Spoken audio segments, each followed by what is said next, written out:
Good morning, everyone. It is Thursday morning. I'm Nick Perro, not your dad, here on Sick of This Shit Publications.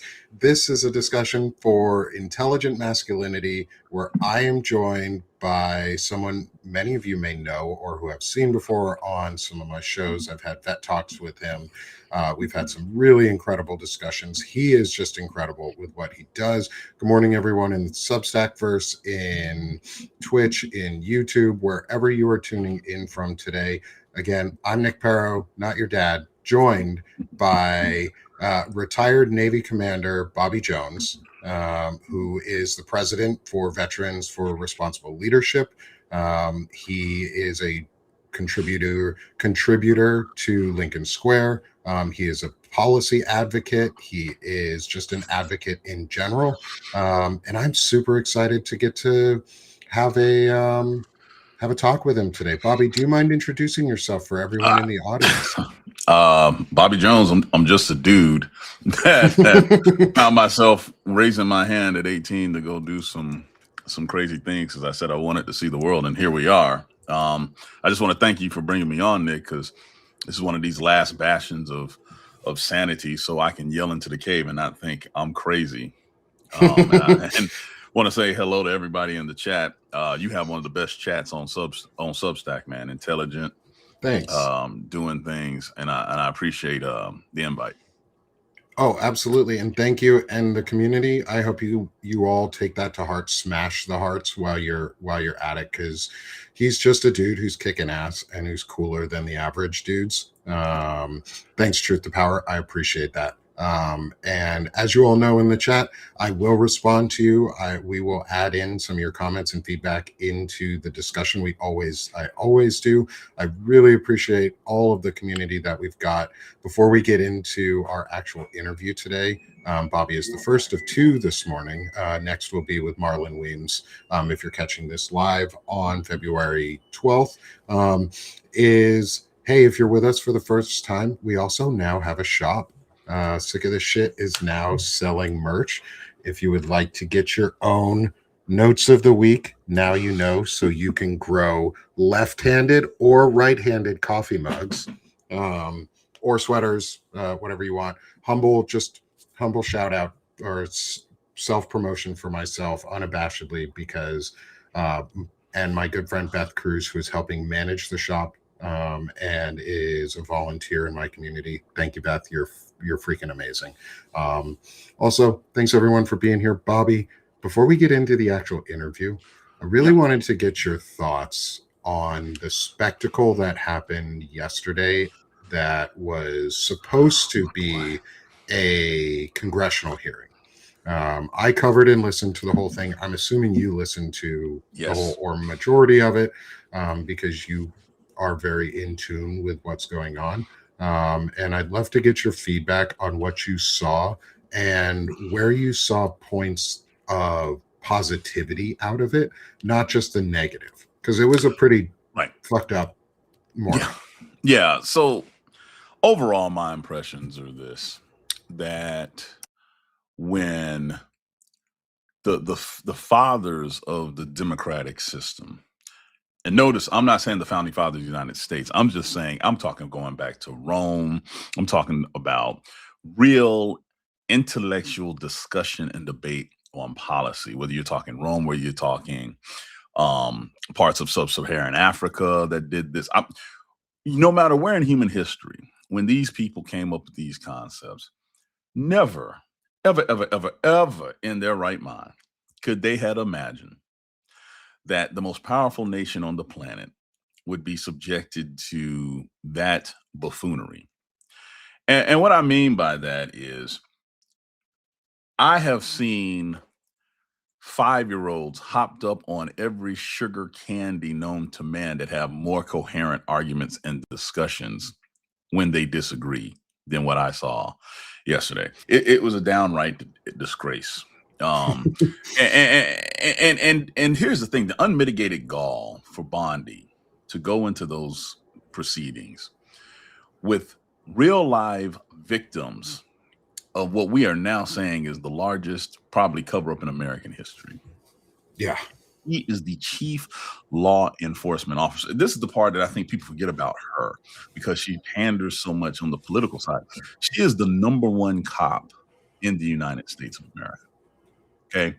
And for her to act that way because she does not want to answer very legitimate, very real, very relevant, and here's the thing, very bipartisan questions about the Yeah. protection and safety of our most vulnerable population is insanity. Like, if I was in Congress today, I would be drawing up articles of impeachment because there have been blatant violations of laws that Congress bilaterally passed. Hmm. Then it's the arrogance of which they're defying the order. Yes. That's what's killing me. Yeah. And if I'm old enough to remember, if any other administration in American history rolled someone out like that, that person would be removed. The power and the sanity of the commander in chief would be questioned. And most importantly, you would also hear voices from all over the country from states attorneys general because they're looking at the person that's supposed to be in charge and asking themselves, what the heck? We've had mass resignations in the Yeah. Department of Justice across the board to where they are no longer functional. The story about the young lady who was like, please just throw me in contempt so I can get in jail and get some sleep. You Yeah. know, this is, again, I'm going to remind you guys, the most powerful nation in the world. And this is what it's become. It's not a kangaroo court because a kangaroo court at least has a purpose and you can see calories being burned on doing something. Yeah. Here, we got nothing. We got nothing. Let me ask this. I'll ask you this question, Nick. Do Yeah. you honestly believe if there was some type of serious criminal conspiracy discovered, would you trust this Department of Justice to prosecute it? No, I would not. And there it is. So what are we doing? And that discussion actually happened yesterday multiple times. Mhm. And one of It the did. points that I want to bring up was the most important points is that Pam Bondi refused to turn around and look at the survivors The whole time. right behind her. Refused. And she was performing to an audience of one. And I definitely think there's a reason that they have women in these positions. Mhm. And it's to eventually remove them and say, oh, but it was just these uppity women or Right. these women who are doing bad things and they're so emotional and look how emotional she got, and this is why men need to be there. And Right. that's one of the things we're trying to correct right now. Right. And yeah, go it's ahead. funny. It's funny, Nick, you mentioned that. Because I've thought about this before yesterday, but I thought about why is it that we have Pam Bondi in this position? And it's two things. If you know anything about her background, she is desperate for recognition. Desperate. She was originally that party girl, right? That did desperate things to get people's attention. This is not me saying, this is the people that knew her in Florida, right? And then how when she was confronted with Epstein for the first time, how she was just basically bought off for $25,000. Okay. Yeah. She wants to stay in the limelight. Did you see how many times? It's kind of funny. No matter what you try to do, your body can betray you. The nervous tick of her messing with her hair the whole time. Yeah. And it almost was like it preceded the lie that she was about to tell. It literally was a tick because she knows what she's doing. And you hit it on the head. The fact that you're supposed to be the chief prosecutor to protect people and you can't even look at victims that are confirmed in the reports that you have released says that you are complicit in their protection. It's that simple. It's that simple. That simple. Yeah. Yeah. And the fact that we're releasing files that are completely unredacted for the survivors and victims is purposeful. Like, it was put into congressional record that it was purposeful, that it was meant to intimidate, and it is not going to succeed because we are not going to let these women, these girls, these boys, whoever they may be, these survivors, we're not going to let them ruin these people's lives anymore. Right. And here's the thing that gets me about the snowflake culture that we're seeing at the top of the government. And I'm Thank going you to for be very naming it snowflake the culture. snowflake culture. They are a blizzard. I mean, They're white as hell, aren't they? Whoo, they're they're white, chaotic, and melt under pressure. Blizzard, typical. That's what they are. It's a snowflake culture. What really bothers me about it is how proactive they are in pursuing damages when they think that they're done. You know, just like, hey, I'm going to sue for $10 billion. Insanity. Insanity. Yes. You know, all of these things, all of these lawsuits, all of the man hours used to pursue what they call justice for themselves. Mm-hmm. But we are now sitting on the largest pedophile ring in American history, probably world's history, that's documented, right? When you take into account. And the outside of, say, American slavery, because American slavery was a pedophile ring. Yes. Any other it was a lot of stuff. But as far as targeted area, targeted population, exploitation, systemic setup, and the international participation, this is unlike anything we've seen in modern times, right? Yeah. And so the question that you got to ask yourself is, where are they spending the majority of their man hours? They have been documented having FBI agents going through files to redact instead of investigating. You know, the one thing that I liked yesterday when I saw that, you know, Massey doesn't give a damn anymore. No, he ain't playing. Really doesn't. You know, and Trump can try to primary him, but you know what though? If you go and look at his district, he's doing exactly what they want. Yes, and he's representing. Exactly. He's representing.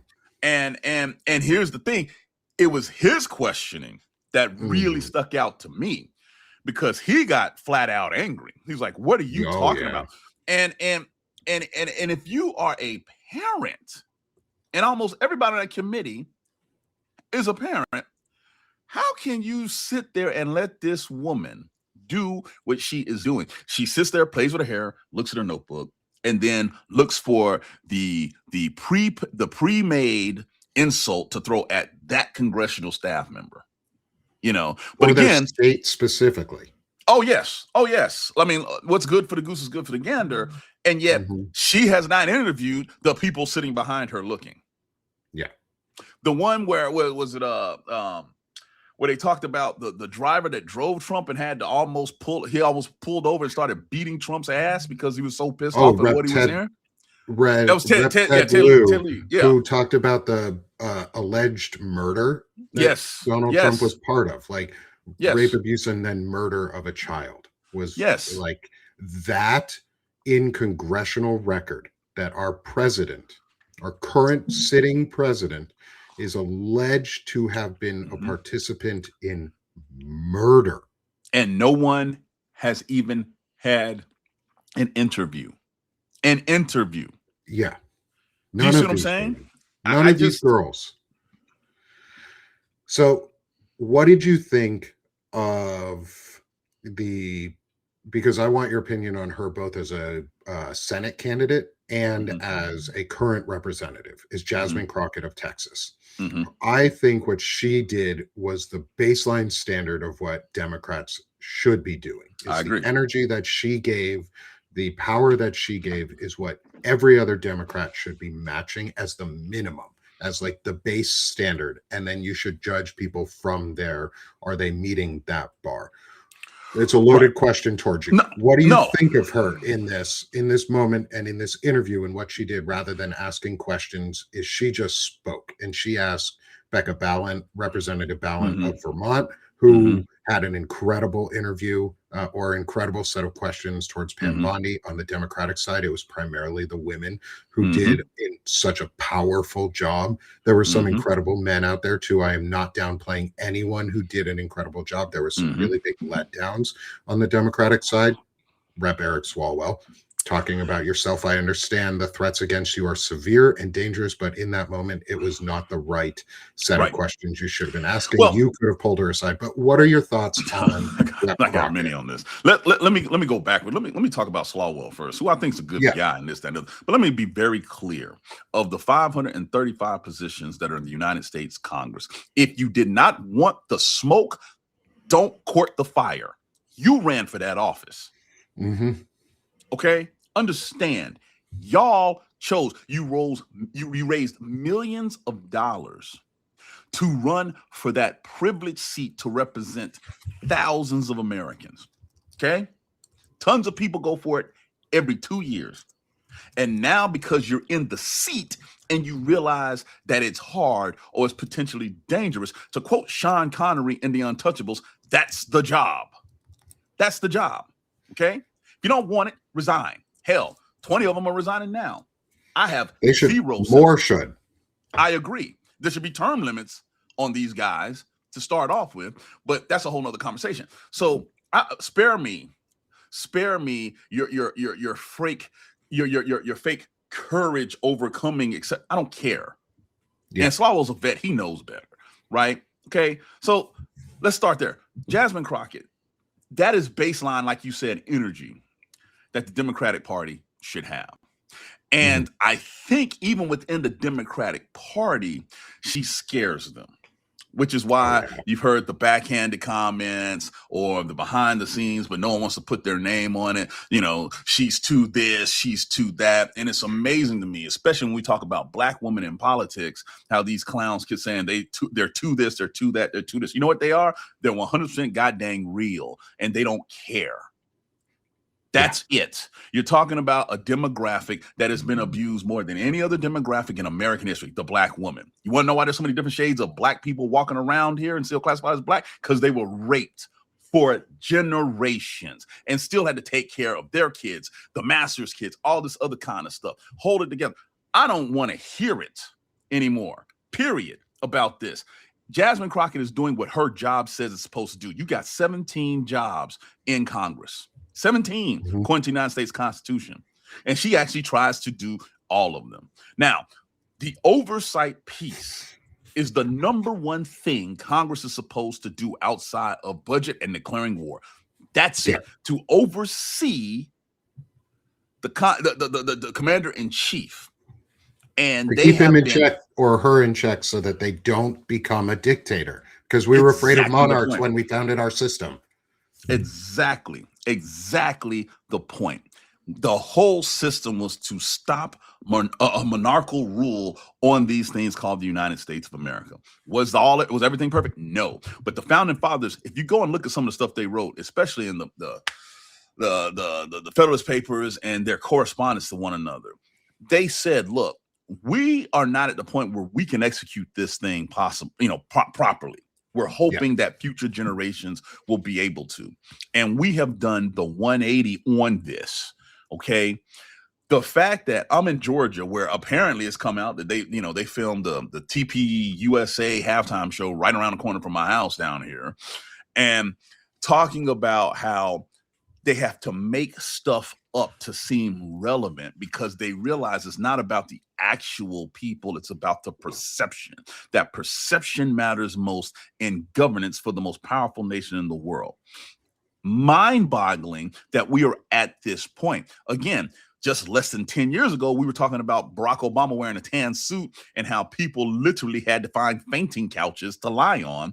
And we're now sitting here talking about actual girls being raped systemically, and the people who did it are being protected more than the victims. And it just so happens that the number one perpetrator allegedly is the guy sitting at 1600 Pennsylvania Avenue, and we're cool with this. Forget anything else, we're cool with that. You know, I don't understand it. I don't understand. Someone explain to me. You can do it in chat if you're someone who agrees with Trump and all that. Please break it down for me like I'm a 5-year-old, how this is acceptable behavior for anybody, let alone the alleged leader of the free world. And going to the title, Intelligent Masculinity, what blows my mind is every time he gets caught doing something misogynist, they try to make it say locker room talk or this, that, and the other, or some other antiquated 1950s Back to the Future type reference on how to view women. Okay, I played college football. All right, I've been in many locker rooms. Never heard some of the crap that has come out of these people's mouths that they have tried to justify. That ain't being masculine. That's no, you would have gotten your ass beat in the monster. locker for saying that shit. Yeah, that's my point. was like, Yeah, like locker room talk, you would have gotten your ass beat if you came out and said, "Oh yeah, I'm a big man and I like to rape girls." No, you would have gotten your fucking ass kicked, and you still will in so many circles. And this is a perfect pivot point into our actual interview questions mm-hmm, before I get too lost in this conversation, because we could go down this rabbit hole forever, and it ties so much into, like you said, the intelligent masculinity, mm-hmm, and why it's so important that we're doing this, and why I started this at the beginning of the year is because men are the problem right mm-hmm, now. Men mm-hmm, need to fix themselves. Men mm-hmm, need to challenge other men to be better. mm-hmm, Women don't, trans people don't, gay people don't, lesbians don't. Yes, you do in your own circles, but at this moment in time in history, the ones who are causing the real issues are straight men who look mostly like me mm-hmm, over anybody else. And to mm-hmm, combat that, I am purposefully putting out this series on intelligent masculinity, where we get to talk with men who are intelligently masculine, who are role models, who are mm-hmm, examples that others should be following. And Bobby's one of those. Bobby is someone who I have admired through this limited time that I've been out here, but you have put out some incredible, just pro personhood content and pro humaning content. And that's really what this is a better humaning series, but aimed at men. mm, And so I want to get into the actual questions for you for mm-hmm, today so that we stay on time. Um, the first four major questions are more serious ones.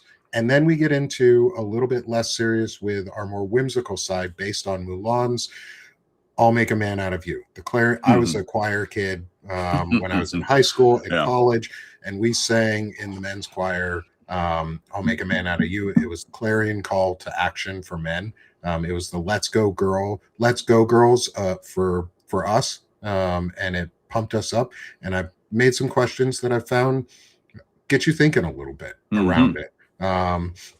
And Bobby, you're joining an incredible cast of folks who I've interviewed, from Chris Goldsmith and Evan Fields to my friends Lawrence Winterman and Sherrod Swaney. Sherrod's 19 and the founder of Centered America, and he's had a journey that's incredible. And so we've had from 19 to in our 60s.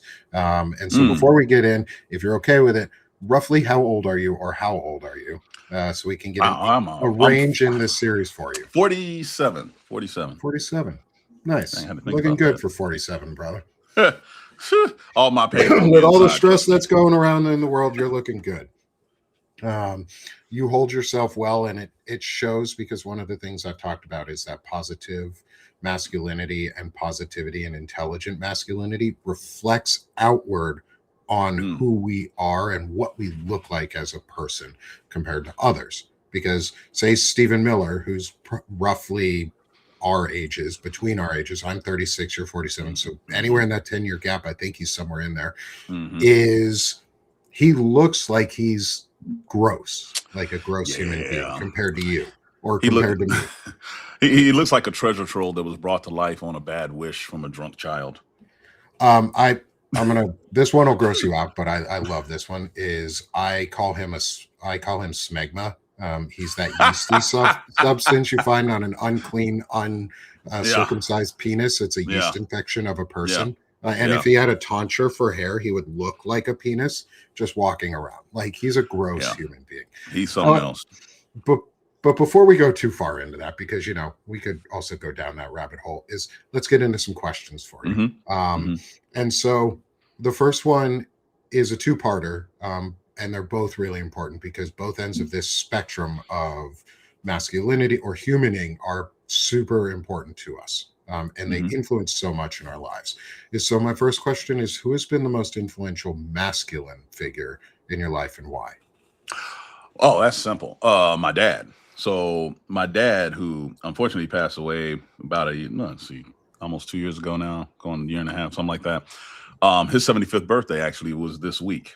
And so my dad grew up very, very dirt poor in northern Florida, with six other siblings, um, basically a single mom, and had to literally, they would have to go out and like find food. like at night. Like we're talking Jim Crow, Southern poverty, in a rural area of North Florida, where if you drive through there, sometimes you may still think that, that the Civil War is going on, depending on where you go, right? And so he was able. All of his brothers were able to escape that because they joined the military. He was athletic enough where he got to go to college playing football, and because he was very, very talented, he actually wound up going to the NFL and played for 5 years in the NFL. What's interesting about that is he grew up, relatively stone's throw away from University of Florida, but due to his skin color, they would not bring him on. He would not go and be a scholarship athlete there, so he had to go to an HBCU up in Virginia, Virginia Union. Um, the one thing about my dad was he never looked to make excuses, and he was one of the hardest working people I ever seen in my entire life. He willingly shifted to night shifts when we were growing up because he played football back when there was no superstar contracts. It was just everybody had part-time jobs, second-time jobs. But he switched to working nights so he would be available to see us on weekends play sports. And I know that that was exhausting, right? Because he still wanted to be someone to participate. But at the same time, he still coached us in our youth sports. He was a mentor to a lot of buddies of mine that I went to high school with. But he just did the work. And he never really sought any accolades for it. And I see that growing up, and then I choose to go to Annapolis for football, to play football instead of going to some of these other places because of him. He's like, life is more than football. And this is coming from a guy that played in the NFL. I mean, he played in the same division with the Steelers of the 70s. That's insane when you look at it. But he made it a point to let me and my brother and my sister know that there was more to a lot of things. And again, never would brag about it. He just do his job. He would do what he thought was his job. He jumped down our throats if we weren't doing what we were expected to do. But he was a guy that really was just all about the action and not the talking. And I try to remember that. I'm a pretty outgoing person, but at the end of the day, I try to do stuff for people that they will never know about. And it's because it's not about you. People have asked, "Look, what is it being a man in 2026 supposed to be, blah, blah, blah, blah, and all this other kind of stuff." Well, in my personal opinion, based on what I have seen from not just my father, but heck, I admire my brother, how he lives and how he does business. It's not about you. The first thing about being a man is not about you. You, if you are lucky as a man, have many people around you who you may have to be responsible for, who you may contribute to, this, that, and the other. And you do that to the best of your ability. The legacy of a man is not how much he obtains, but who he affects and how, right? And then the other piece of this too is I learned from my father is if you do it right, your accomplishments will speak for themselves. You never have to say a word. And that is so opposite of what is being projected as masculinity now. When you see the Andrew Tates and all these other people of the world, they always brag about what they've done. Well, when I think about some of the more masculine men that did real hard stuff, Medal of Honor winners, pro athletes that were the greatest. Like I tell people all the time, Barry Sanders is the greatest running back of all time. And you ask Barry Sanders what he thinks of himself, he's like, I was okay. Never brag, never spike, never, but spectacular. You see it and you know it. But that's what a lot of men were a generation ago. You got that World War II generation that came home from post-World War II and, went through a depression, saw hell on earth, never really talked about it, just focused on, hey, I need to get a job, I need to get educated, Somewhere along the line, we took that aspect out of what masculinity is and replace it with this over-the-top boisterousness.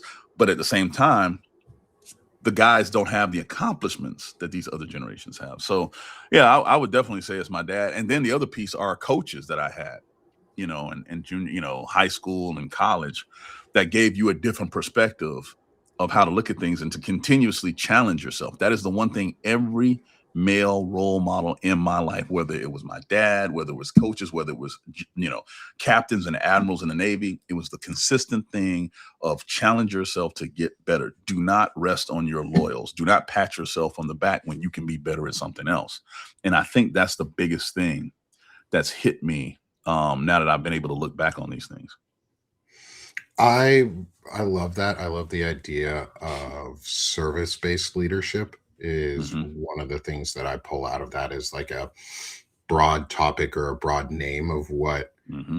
you have seemed to have instilled or internalized from your father, from other figures in your life, from your coaches, is that service-based leadership where you leadership isn't about you. Leadership Hmm. and success isn't about you solely. You don't buy into this rugged individualism concept that is so prevalent in what I it's to me it's old masculinity or fragile. It's a Hmm. mask of masculinity. It's not even really manhood what they're doing, because one of the things you too that you said that stuck out to me was that they talk only about the things that they have done, but Right. never the things they are doing. Hmm. And there's a It's big true. distinction between those who I see who are actively promoting and, as Chris Goldsmith would say, is on offense for masculinity, aren't bragging about it. Like, Right. okay, I see myself as an intelligent masculine male. I see that as a good thing. I don't brag about it because that's the bare minimum I should be. Hmm. In my mind, of what men should be is intelligently masculine. Like, I'm married for 11 years because of it, or just Right. about 11 years because of it, because I have learned over time. And those figures of service have been so important around that. So, Mhm. thank you for highlighting that. I think that's really important in what you said. So, shifting over to the other end of that spectrum in terms Mhm. of where you have learned and what you have gained as knowledge throughout, is I have found that the feminine side of what we consider emotions, or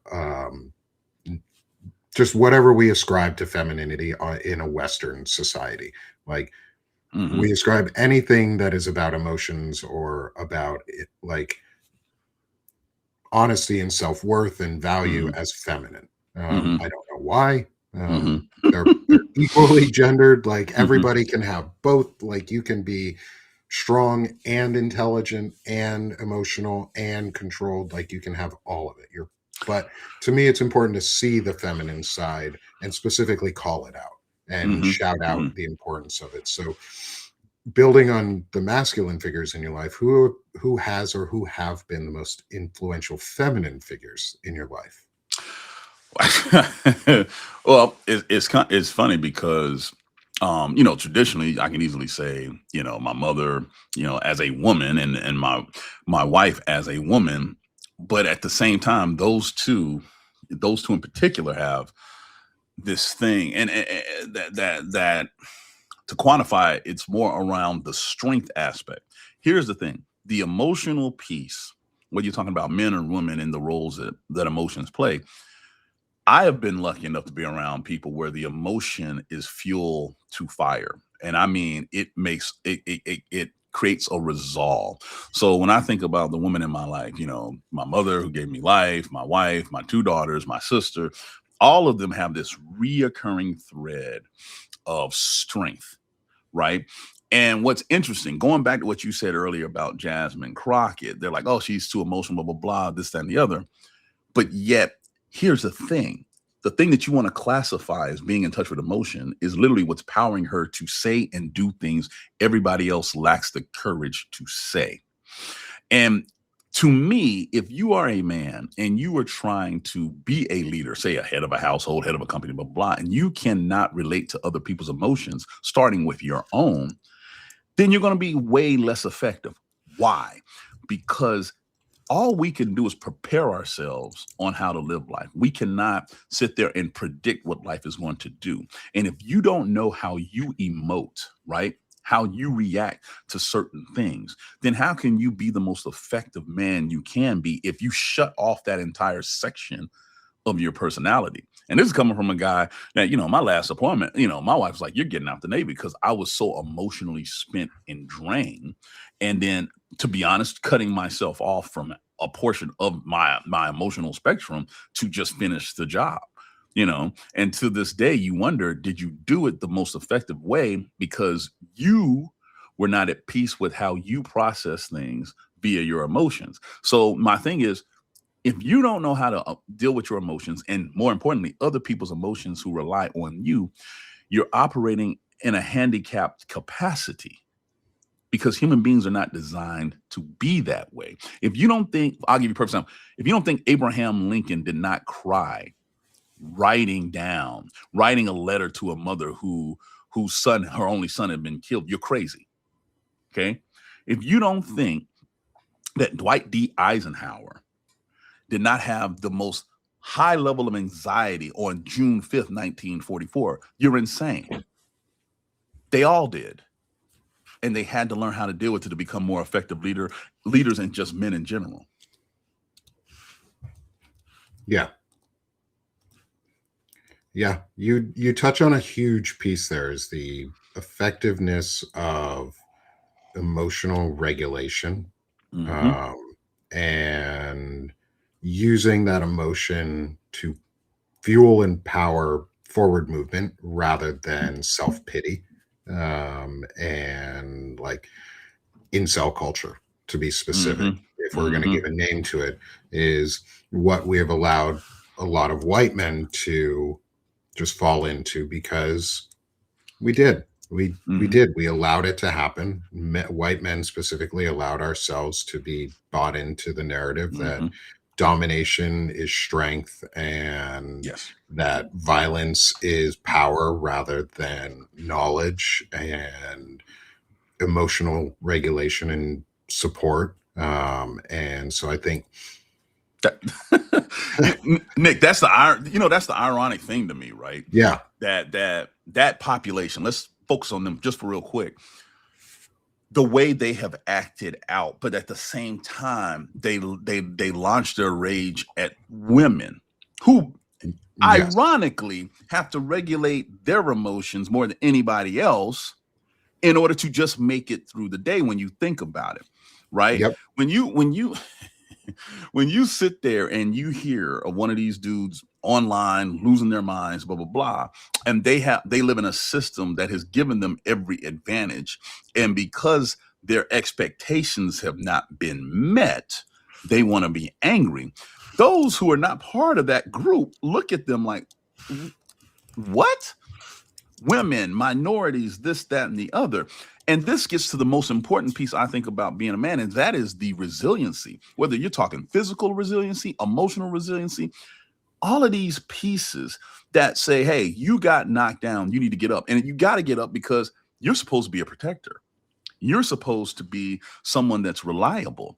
But if the first breeze that blows by you knocks you down and you stay down, then I don't give a dang what you post online. I don't give a dang what picture you show or what workout you post on. You're not a man to me. Period.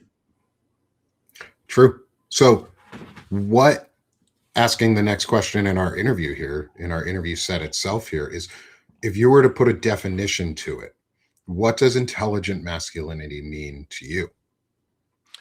Wow. I would say having the mental fortitude to push forward no matter how difficult things are, understanding that you're pushing forward not because it's about you, but because there are other people who rely on you. That's number one. Number two, being in touch well enough with your emotions to know what your shortcomings are, but then having the courage to keep working on it. And then number three, to be a true partner to your significant other. If you want to talk traditional with a woman, this, that, and the other, one of the things that has bothered me is watching people try to tear down women, tear down people who identify LGBTQ, because they are mediocre, and that group has worked so hard to excel. So instead of stepping your game up to be a partner, to be their equal, you would rather tear them down and see no one be successful. That bothers me. A real man think about it like this. Back in the day when you had to court a woman using these traditional labels, a man had to show himself worth. I have to have the right job. I have to be able to do this. I have to show the father of of the woman that I want to marry that I am able to do. You had to step your game up to go pursue her, right? Using those traditional norms. Mhm. Now it's like, oh, that woman makes this. Well, she thinks she's that. You talk about them first and try to tear them down to your level because you're too lazy to get off your ass and be better. When you look at women going to college more than men, when you see women who have been denied this, that, and the other for generations, attacking these things, and this is coming from the father of two daughters, one in college, one in high school. I'm telling you now, step your game up. That's the final piece of intelligent masculinity. You're always continuously trying to get better. That's just my opinion. My opinion. I think that's great. It fits in with the definition. So over the course of all of this, I've come to my own like boiled down thesis of what intelligent masculinity is, and you hit really all of the points of it. You say it in more words and more eloquently than I did. Um, and I think it's really awesome to one of the lessons that I've picked out of all of this is girl dads are awesome. Um, Mm. and those of us who also are blessed to have both girl and boy, Mhm. we get lucky because we get to add into our sons' lives the importance of femininity Mhm. without having to try. Like Mhm. without needing to try, you get to put in that importance because you live with it daily. And you, if you're going to be a good husband, a good father, a good partner, a good any of that, you embody the things that you want to see done unto Mm. others.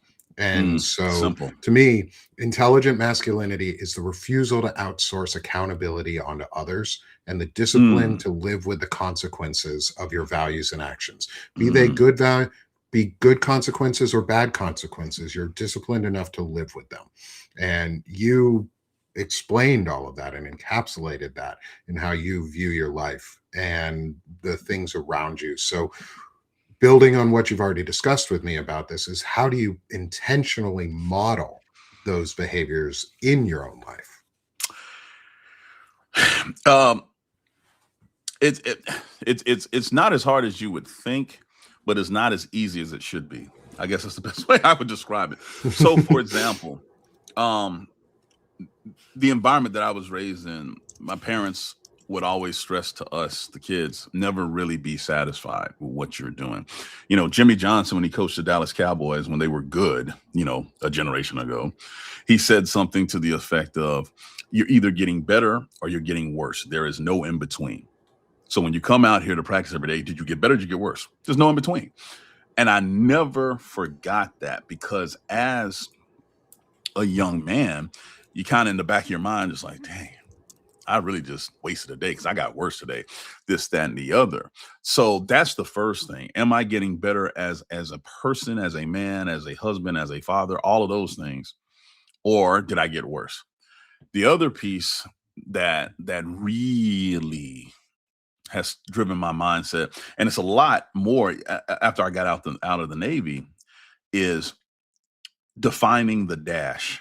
Um, so what I mean by that is when you die, they have your obituary. They have the year that you were born, the year you died, and then the dash in between it.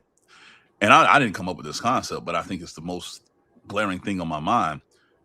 How did you define the dash, right? When it's all said and done and you check out of here and people come to talk about you, what does that legacy look like? Because I can tell you this, there have been plenty of people who have been on this planet that have had a ton of money, died, and within a couple of years, no one talks about them.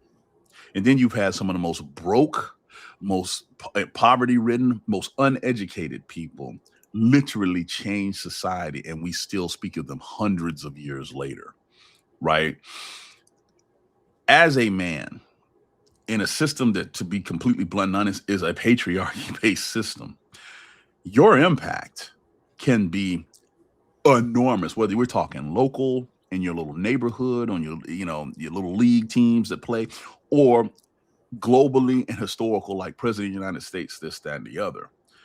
No matter what the scale is, your mindset matters. And so I consistently think to myself nowadays, it's like, if I checked out of here today, God forbid, a tree fell on me or whatever, did I maximize the time that I had to help other people? Because at the end of the day, you can slap your name on a building. The building's going to fall one day. Dr. King died at age 39, and they will talk about him for hundreds of years, right? Donald Trump is 79. And something tells me within one generation, the only thing people are going to remember about him is how corrupt he was. Do you see what I'm saying? And so when you Yeah. really think about this, and men in general, how you interact with one another, how you interact with women, did you help? Were you a true partner in the relationship you had? Were you a true partner in the people you work with? Were you someone who was reliable? Because here's the thing, when shit hits the fan, everybody knows who they're going to go to for help, who's reliable. And if you are not on someone's Rolodex to be that person as a man, in my humble opinion, you're failing. You're failing because it's not about you. Yeah. Yeah. No, you're getting so much love in the comments too on this, is the I idea can't see of him. defining yourself between the dash, and defining your own legacy and how you leave an impact that is meaningful. And to me, that's always been how I've sort of viewed it, because and this goes on to maybe the religious side, is I'm agnostic atheist. Mhm. Like, I don't believe that I'll go anywhere after this Mhm. life, and that's okay, because I'm going to Mhm. use my life to the fullest, because I don't live once. I live every day. I only die once, but I Right. live every day, and I have to make the most out of that living to leave a positive impact, or a impact of some sort that can live on. And I hope people talk about me in the future in a positive way, whoever they may be. Mhm. If it's a small impact or a large impact, as long as I leave a positive one that's lasting to my children, that's the most important, or to my spouse, or to Mhm. my brothers and my sister-in-laws, my nieces and nephews, like anyone near me. If I leave an impact on them, that's good. And it sounds Mhm. like, Bobby, you've been able to do that even without having to say that you've left an impact on your daughters or on your wife or on those around you. Is just your presence is leaving a positive impact, and I think that's incredible. And so I want to ask you this. Thank you, love. As my wife comes in and brings me a teenage Fanta. Fanta. Whew. I That's a good love woman. me I don't know Fanta. anything about her, but she brought you a Fanta, so she's a good woman. Shot, my love, Bobby Jones says you're amazing. Yep. So I want to get into the next question here too, is because you've talked a lot about it and around it, is self-reflection and self-evaluation, and how you use those tools to ensure that you look back on yourself and evaluate what you've done, and how you've impacted people. And so, are there any specific things that you do for self-reflection or self-evaluation that you would want to pass on to others to be able to integrate into their lives? Yeah, there are a couple of major things that I do, and a lot of it is in my daily routine. But for example, I still, as technologically advanced as society is, I still use my old school. Here it is, little notepad to write my stuff down, to keep track. And it's not a to-do list mentality. Let me tell you why I do it. For me, it's something about writing down something tangibly where it kind of not only sticks in my mind, right? But that second that it takes for me to come up with what I want to do and then phrase how I want to do it adds another layer of thinking through the process. And the reason that's important for me is very simply because people love to dream in technicolor, but in my mind, you have to execute in high definition. By doing that, for me, it's easier for me to track my progress. Going back to what I said about getting better or getting worse, right? Well, I am my harshest critic. I have to be, right? And the thing about self-critiquing is if you are not harsh, then eventually you'll start to let yourself slide. Um, I'll give you a perfect example that I think is more tangible from people. The National Football League. We just had the Super Bowl, right? Seattle Seahawks won. Um, the amount of talent difference between the Seahawks and the Las Vegas Raiders, who are drafting first, is very, very, very minuscule. Very minuscule. When you get to that level of eliteness, but what you're finding, what they have done studies on this, especially because they have a salary cap, is those little things that the average person would overlook is what makes the difference between you being a champion and being dead last. It's interesting, especially men, young boys, they get that concept in sports because it's something that they see tangibly, but it's very hard for us to translate that mentality to the rest of our lives, especially in interpersonal relationships. You know, instead, we'll either ignore it, we'll make fun of it, this and other. And let me be very crystal clear. I have done all of this in the past. You know what I'm saying? I am the ultimate work in progress. My wife will tell you that unabashedly, right? but here's the thing. There's a reason the term growing pains exist. You cannot grow unless you get into discomfort. You cannot become better unless you break whatever shackles you have on you to move past your own self limitations. The one thing that I will tell you, the combination of being in the Navy for almost 30 years and then playing, sports, football at a relatively high level and stuff like that, the intersection of those things have been something I've never, ever, ever will forget because it informs me of how to move forward.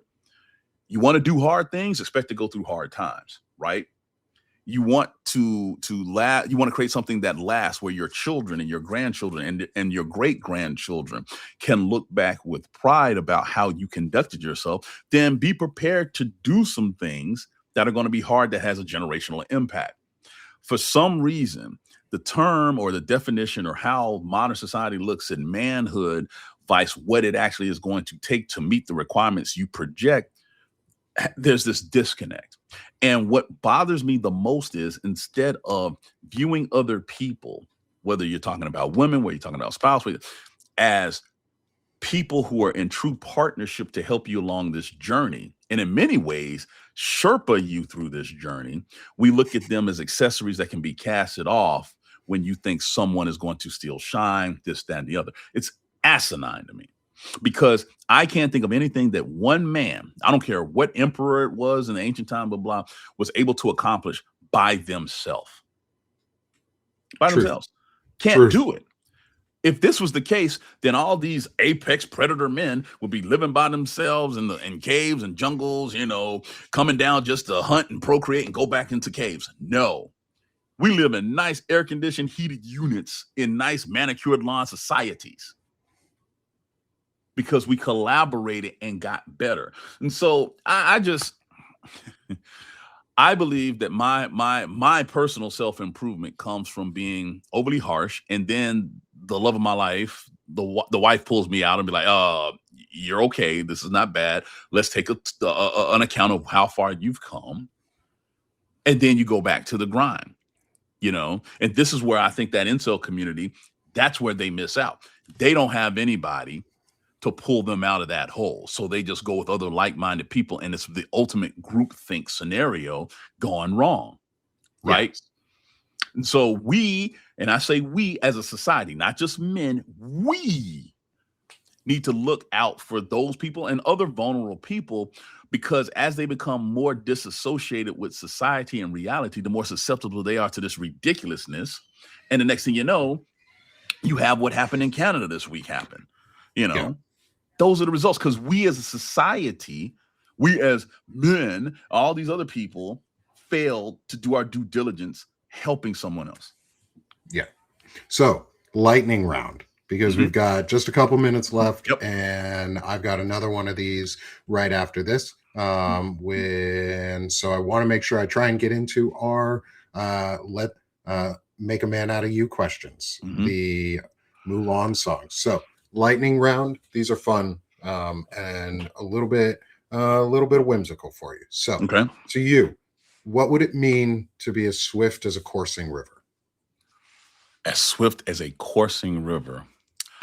Uh, for me, that would mean I move fast enough where people notice, but powerful enough to literally change a landscape. Love it. Love it. Because How would yeah, go ahead. how would you then embody the force of a great typhoon? Embody it. Hmm. I don't know. Catch me watching the Atlanta Falcons as a season ticket holder blow another game. That'd be typhoon like. I'd probably flip tables and throw stuff. So yeah, something like that. I mean, typhoons happen to be something that's somewhat random but powerful. And it's usually a reaction of different, for example, different atmospheric conditions, hot air meeting cold air, et cetera, et cetera.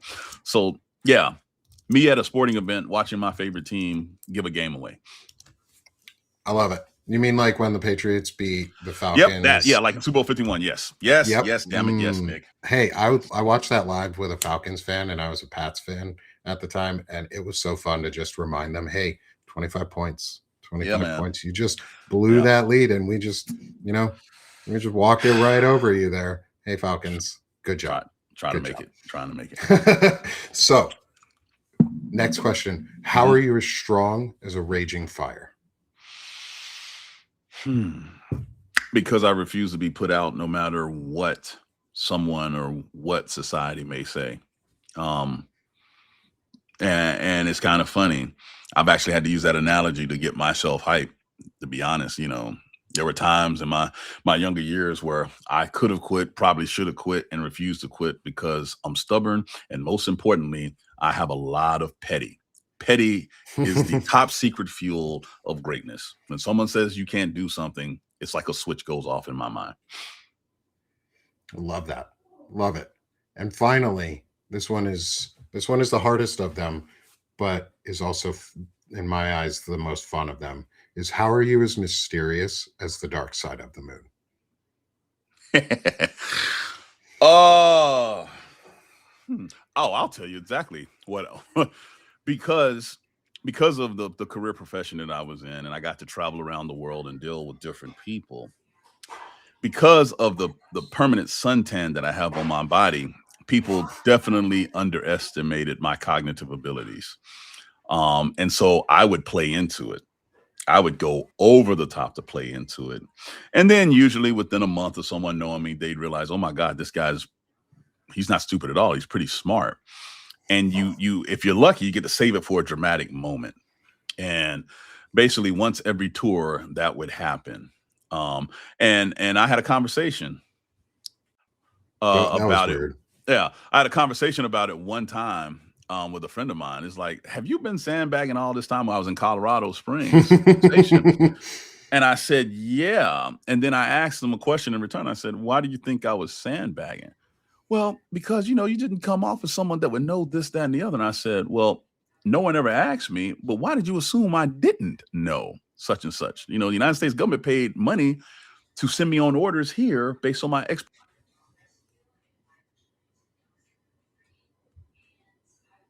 Sorry, I think my internet's doing some weird stuff it's fine. at the moment. But that was fun. I mean, now I try not to be such a jerk about it, but yeah, but I love people that. underestimate you, and everybody who's watching this knows what it's like to be underestimated for whatever reason. It can be color, gender, height. But y'all know what it feels like when someone looks at you and be like, well, they don't know what the hell you're talking about. And you just sit there and think to yourself, dude, there's a reason I'm in the building. There's a reason I'm in the room. And then you get to prove them wrong. That's fun. That's being mysterious. Then you can really mess with them and act like you know more than you actually know. And then they're just like, they'll just accept it. I love it. It's fun. I love it. But as my dad used to say, is if you can't dazzle them with brilliance, baffle them with bullshit. And that was a good old Army saying back in the day. And that's a fun one. All right. That's what I miss most about the military are all the sayings. All the fun sayings. Well, we live in the FUBAR time of America right now. So, Bobby, this has been so amazing. Like, no, thanks for having me, man. I'm really so much fun. Well, thank you for joining me, and I'm so glad that you did. I think the audience has really loved you. This has been the largest discussion we've had for the Intelligent Masculinity series. Oh, wow. And I'm so glad that you were able to join me for it. This is like, I have learned a lot. I've had a lot of fun today. And I want you to have the chance to unabashedly promote yourself and let people know where they can find you and support your work.